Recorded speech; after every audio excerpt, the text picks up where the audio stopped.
Mbote bipai nyonso bozwami pona kolanda Mag FM tosepelaka makasi tangu toyebaka ke bozalaka ebele na bandaku pona kolanda Mag FM yango etindaka biso tosala bino musala kitoko to informer bino boyeba nini ezali koleka na mboka to pe libanda ya mboka.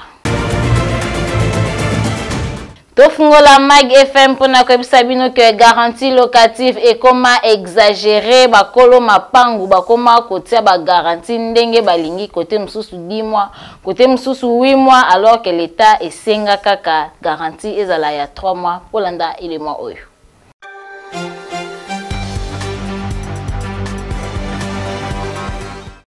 Likambo ya garantie locative na ville province ya Kinshasa ekoma mama na problème na ndenge ya kusakana te ndenge kaka musicien moko ayemba soki olie otondi te komeka musapite na mozindo po soki otamboli na kin oko remarquer que garantie locative ekoma ya ba 10 mois voire même 15 mois nzoka nde l'état congolais apesa mitindo que garantie locative esengeli ezala ya 3 mois kasi babaer baboya ko respecter mesure wana mutu na mutu asengaka garantie ndenge moko alingi donc population ezali konyo kwa makasi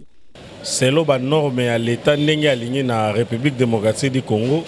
ezali 3 mois de garantie plus 1 mois ya commission ezali bongo ndenge ezali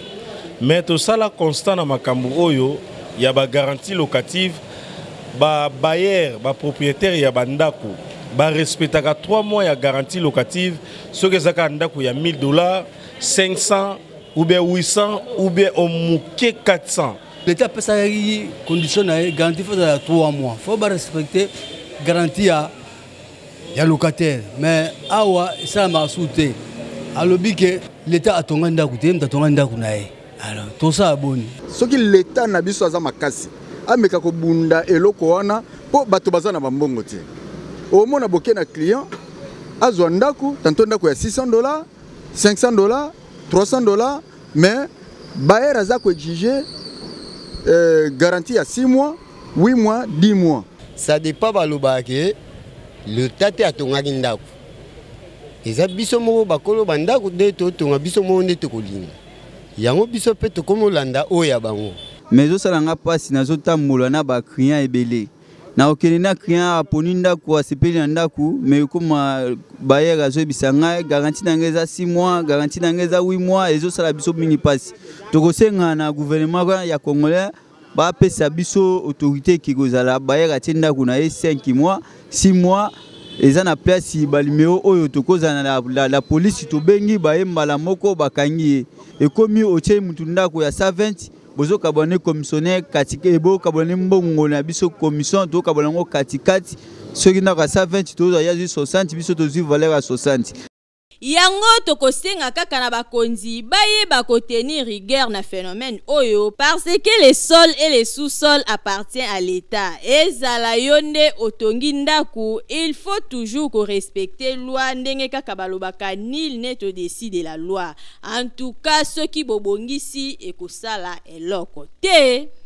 Prédot ezali première étape ya mariage oyo ba couple basalaka kasi awa na ville province ya Kinshasa prédot ekoma libala yoka be extravagance on dirait ba ki kopesa dot alors ezali donc kaka prédot Polanda.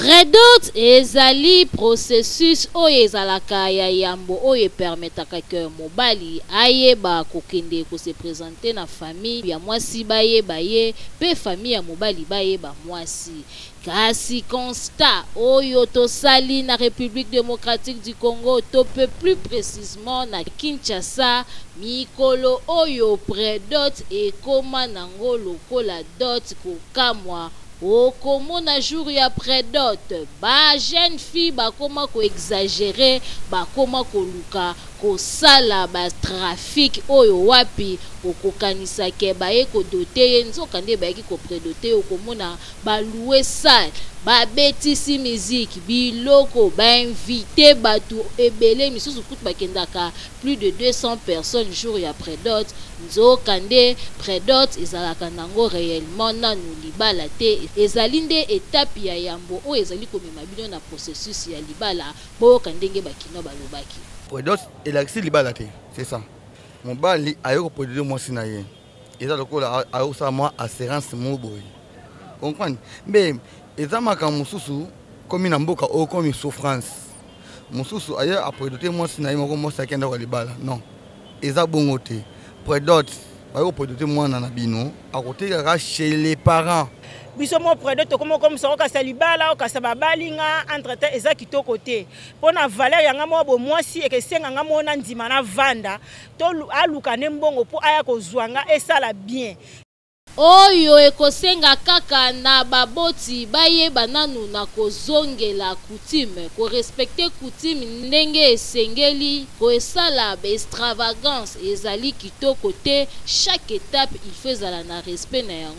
yango tozali komona bamakama ezali kokoma ebele okokanisa bayaki kobala yo nzoka nde ezalaki predot bandoki mpe bakotaka te bakoti ekomi luka mwana ozomona mwana te likola ba extravagance ya busoba misusu pe kutu mobali mwaye lisusu aya kobala to aya kopesa dot ezali te mpona nini osalaki ba extravagance ya buzoba na predot mbongo mpe ya dot emonani lisusu te eye kokoma libala yaka tofanda boyebele bofungola misu bozala sage manki ya bakanivo na banzela ya ville province ya Kinshasa yango ekoma ko créer ba inondation soki mvula ebeti okomona banzela kotonda po bakanivo ezalaka te.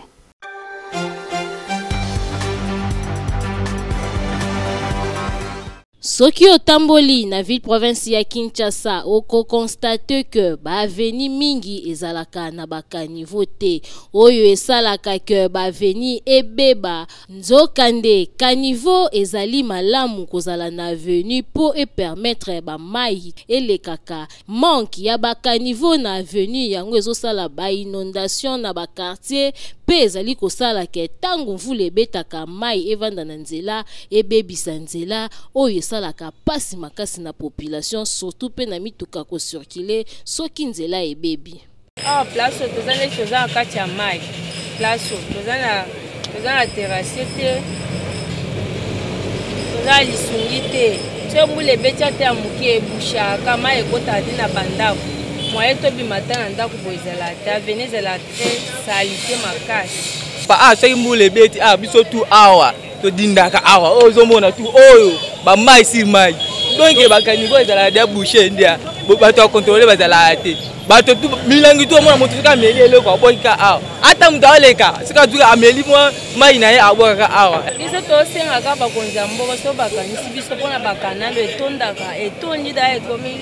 ba deze yango ema ekotaka na bandako moye zate batala likambo bakonza mboka batala likambo paro tobondela bango na batala likambo bato ya biso solution.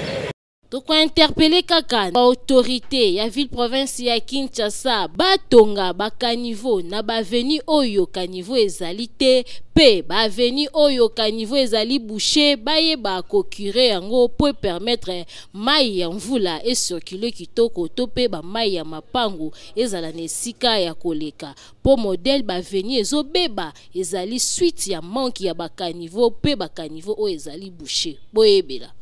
Ba chauffeur bakoma kotia ba prix ya ba transport ndenge balingi selon trajet alors que gouvernement congolais ici epesa prix fixe selon ba trajet bango ba respecta ngo te.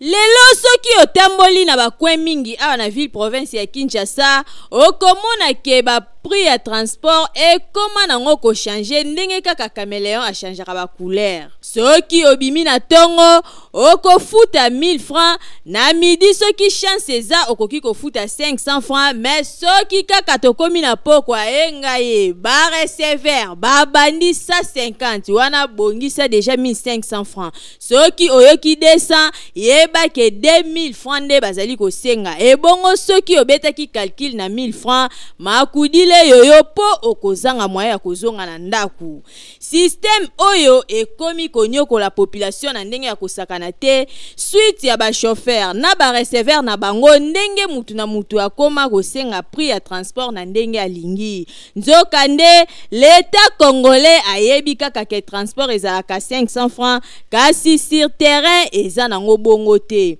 Lokola pembo kanabiso ba mesure ezwamaka mbangu kasi suivi ya malonga ezalaka nango te. Depuis carburant ebungaka yango esalaka ke transport emata kasi carburant déjà ezonga ndenge ezalaka kala transport ti lelo eboya nango kozonga na 500 francs. Ministère ya transport en tout cas bolandela nanu likambu oyo po façon petit peuple azo souffrir yango te. Soki bobongisi ekozala malamu po ennemi ya congolais ezalaka kaka congolais ye moko ndenge musicien moko aloba ke richesse moko pe ya Congo babosana koloba ezalaka nde motema mabe. Boyoki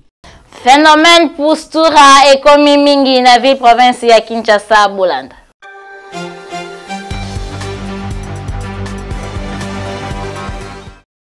Phénomène postura ezwi lisusu ampleur makasi mikolo na ndenge ya kosakana te. Phénomène postura ezali bana oyo bayibaka batu basaki na nzela likolo ya moto mingi na bare de bis okomona kaka moto ezoleka okokanisa ezosala transport nzoka nde grand fakwa chikolopo azotala misu paipa ilokola mutu abungisi tonga. Il suffit kaka amona mutu atelemi na sac azaki diba moindre pimpin abotola sac akima tula mwisi azaza soki mutu ya courage azate alanda saki ekei oleli ebele. Yango tozali kosenga na bakonzi bameka ko renforcer ba mesures de sécurité pona kotia suka na phénomène oyo po ezali konyoko la population kinoise et ça les maka presque partout ekosenga na bino botia ba elema na bino na nzela deke bamoni batu ya boye na nzela batia bango maboko bazwa mbano na bango population ekoka kotambola na kimia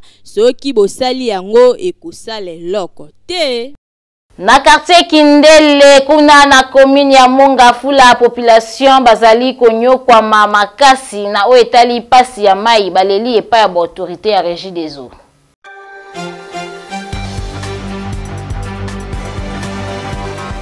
Pendant que na ba commune mususu bazali ko jouir na mai ya régie des eaux na quartier Kindele na commune ya Mongafula population bayebi na bango mai ya régie des eaux te. Awa basalelaka kaka mai ya fourrage tope ba mai ya source kasi pona kokoma esika mai yango eza il faut tambola na trajet po kende kotoka yango. Awa population bazali konyokwa makasi pona mai. Boyo kandenge bapesa ki communication. Problème à mai, d'érosion. Mai ezalaka te. Donc koto, to ana souffrance ya mai. To ana passe ya mai makasi koto a Kindele. Donc toto kaka mo ba ma source o mona ke ma saleté mais et permettre biso ka toto ka po to za en choité. DG ya régie des eaux ya kana numbangu awa na quartier Kindele po awa babone na yo bazali ebele bozali ko manke mbongo po koto yo mai ya régie des eaux ezali te soki bokoti seli bango mai ya régie des eaux bino moko boyebi combien ekokota na caisse po boye kitoko te population bazali kolela misusu bazali kosepela misusu bazali konyokwa ma quelle injustice. Mag FM esalele bino réflexion pona kotalisa bino importance ya nzete bolanda.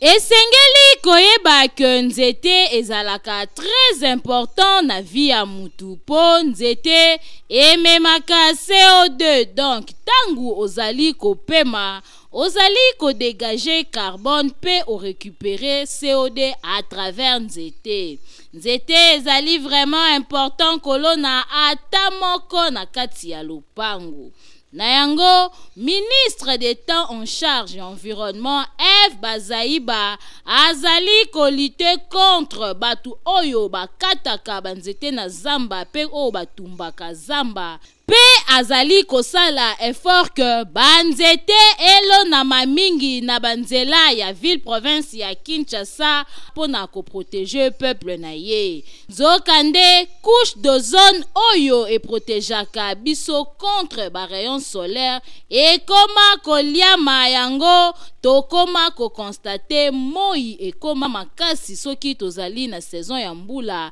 pe malili e koma makasi na tangu ya elanga a cause ya koliama ya couche d'ozone wana. Esengeli koyeba ke banzete misusu e protégeaka biso contre ba érosion. Donc ba mapangu oyo eliamaka mingi na érosion soki oloni kaka bambu wana misisa nango ekokimisa érosion pe lopangu na yo ekozala protéger. To lukaka kolona banzete na mapangu to pe na environnement na biso po tozala protéger. Peuple congolais oyoki importance ya nzete na vie na yo yango wana zala na notion wana boyoki.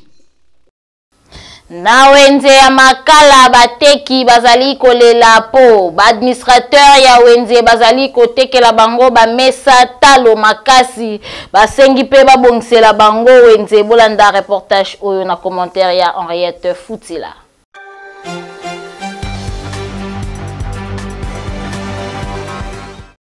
Tozali awa na wenze ya makala oyo ezalaka na Prince Elengesa ba mama bazali kolela na bakonzi ya mboka babongisela bango wenze ndenge babongisi nzela po batekaka na bakondisyon ya bien. Kasi kokamwa po soki okoti na kati ya wenze okokuta ba mesa ebele eza vide kasi ba mama misusu bazali kotanda biloko na mabele pe pembeni wana na basalite kaka ndenge bozali komona.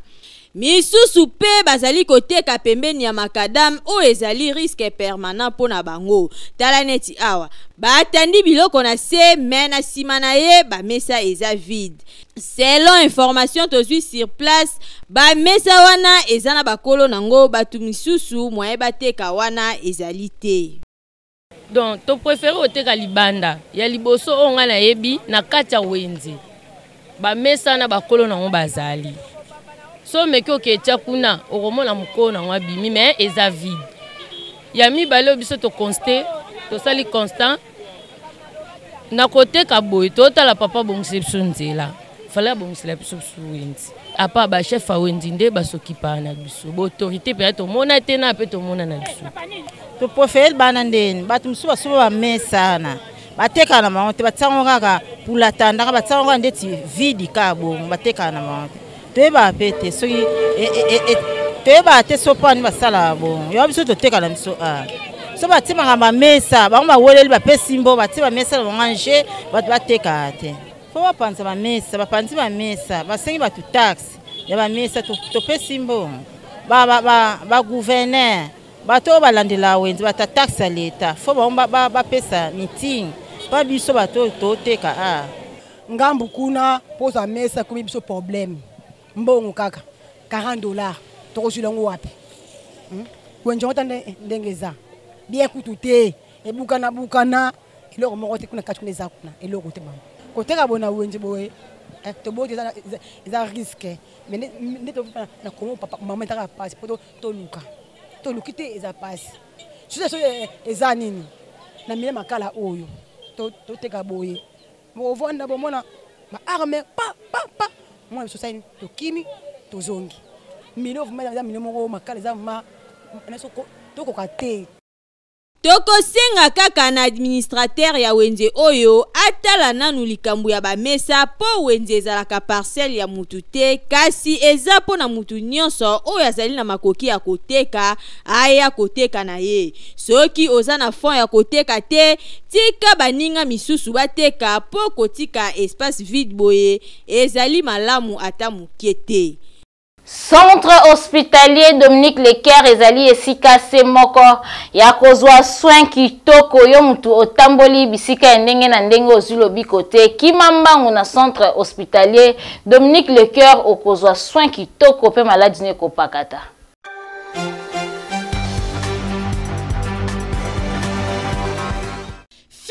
Fini makambu ya kokende ko se faire soigner na ba centre ya simandaku oyo ezali koboma ba congolais mingi po mobange na hôpital oyo ezali na ba norme sengeli yangoyo. Centre hospitalier Dominique Leker eye kosunga peuple congolais azwa soin ya malonga na ndenge esengeli mwana Congo. Centre hospitalier Dominique Leker okokuta awa ba pareil ya malonga ya médecine moderne ya solo oyo ezali ko détecter maladi nyonso ebombani na nzoto ata ebombani na songe ya suki grâce ya ba pareil oyo maladi wana ekozala détecter. Awa bazali na laboratoire ya malonga kaka pona kosunga peuple congolais. Esengeli boyeba ke ba médecin oyo bazali ko traiter pe awa bazali ba médecin oyo batanga médecine na libanda ya mboka kasi baye ko pratiquer yango awa na République démocratique du Congo pona kosunga bandeko na bango bazwa soin ya malonga na ndenge esengeli. Na oyo etali prise en charge bomi tungisa mate kokende libanda ya mboka na centre hospitalier Dominique Leker prise en charge ezali assurée. Esengeli koyeba lisusu que centre hospitalier Dominique Leker ezali na ba service locaux la chirurgie, maternité, radiologie, kinésithérapie, échographie, endoscopie. Nyonso wana kaka po basunga peuple congolais ba patient na bango bazala bien traité. Na oyo etali cas d'urgence soki obeli na ndaku ozali na possibilité ya kokoma hôpital benga kaka ba numéro oyo po awa ba ambulance ezali bakoya kozwa yo tina ndaku pe babandi ko traité yo na kati ya mutuka tibo kokoma na hôpital. Makambwa boye okomona ngo bipai nini soki na centre hospitalier Dominique Leker te. Otuningai centre hospitalier Dominique Leker ezwami wapi? Boki Mambangu na quartier Joli Park avenue Ring numéro 4 plus précisément na commune ya Ngaliema. Bokende na bino bikenda kenda te na ba hôpital ya Simandaku po la santé n'a pas de prix. Boyoki Studio Liloba eye wana pona kopekisa bino kobima libanda ya mboka na oetali enregistrement ya ba album tope ba maxi single na bino tope single Boki Mambangu na 14e ribo kozala dessus te.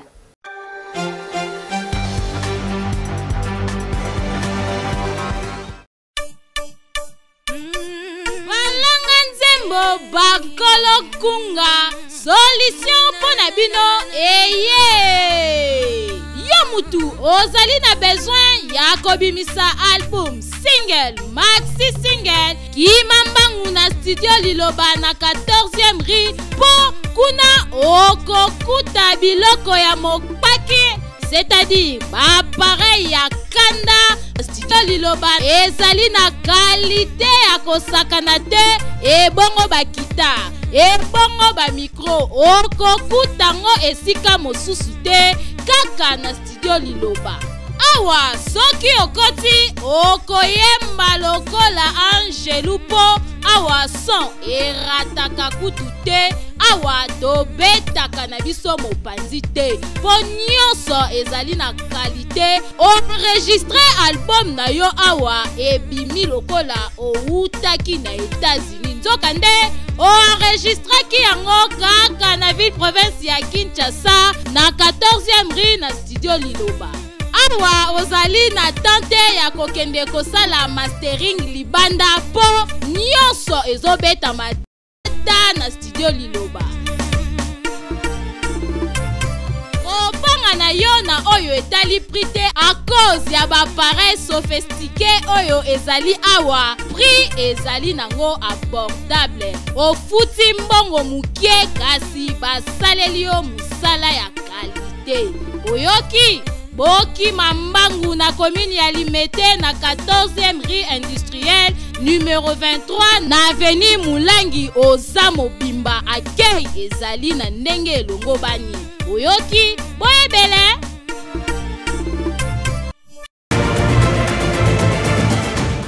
Tokomi na suka ya Mag FM soki bosepelaki na édition ya mokolo ya lelo bopesa merci mingi na équipe technique pe rédactionnelle oyo bazalaki wana pona kosala musala kitoko na sima ya caméra tozalaki na Torres Atibu bazalaki elongo ye na Junior Santos bango nde mutu babendi biso bili toko makasi kuna na montage tozalaki na Peta Franci yende mutu a monter ba elema ya lelo kitoko makasi kasi na plateau tozalaki assisté pa ya Ani Akole kaka ndenge tolobaka jamais tokabwana sans koloba maloba motuya oyo papa na biso ayebisaka biso nul n'a le droit d'être heureux seul sur la terre wana maloba ya dadi de dadi papune maître Billy Malua Cléophas boyoki ngana bino tokutani mikolo ezali koya soki nzambe abateli biso.